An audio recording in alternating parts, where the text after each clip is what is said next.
రాష్ట్ర సర్కార్ తన చేతిలో లేకున్నా మతం పేరు మీద రిజర్వేషన్లను తీసుకురావాలని చూస్తుందన్నారు బీజేపీ నేత కిషన్ రెడ్డి.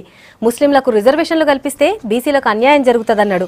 ఆర్థికంగా వెనుకబడ్డోళ్లకు రిజర్వేషన్లు ఇచ్చేటట్లయితే ఒప్పుకుంటామన్నాడు. కేంద్ర వ్యవసాయ శాఖ సహాయ మంత్రి పురుషోత్తం రూపాల్తో కలిసి కరీంనగర్లో తిరిగిండు కిషన్ రెడ్డి. ప్రజల ఆలోచనలకు అనుగుణంగా దేశంలో పాలన నడుస్తుందన్నాడు పురుషోత్తం రూపాల. धार्मिक रिजर्वेशन के खिलाफ है। एक ऐसी व्यवस्था इस देश में पहले से ही है जो कॉन्स्टिट्यूशनल है, और इसी में यदि रिलीजियस से आप देने का प्रयास करेंगे तो ये फिर इस देश के जो सेक्युलर अपना फैब्रिक है उसके खिलाफ हो जाता है और कॉन्स्टिट्यूशन के भी खिलाफ जाता है। मतपरమైన రిజర్వేషన్స్ ఇస్తామని చెప్పి ఏదైతే నిర్ణయం తీసుకుందో భారతీయ జనతా పార్టీ పూర్తి స్థాయిలో రాష్ట్ర ప్రభుత్వ నిర్ణయాన్ని మేము వ్యతిరేకిస్తున్నాం.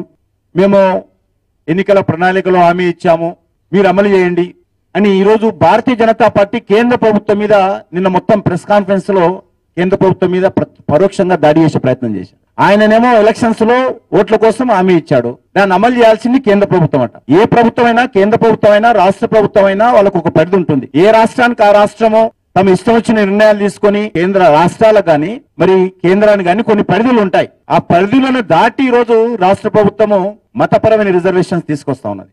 ఎకనామికల్ బ్యాక్వర్డ్ ఆధారంగా రిజర్వేషన్ చేయాలంటే చేయొచ్చు, కానీ ఈరోజు మరి కులం ఆధారంగా ఈరోజు లేనటువంటి కులాన్ని ముస్లింలలో తీసుకొచ్చి బీసీ రిజర్వేషన్ తీసుకొస్తామని ముఖ్యమంత్రి గారు వితండవాదం చేస్తా ఉన్నారు. ఇది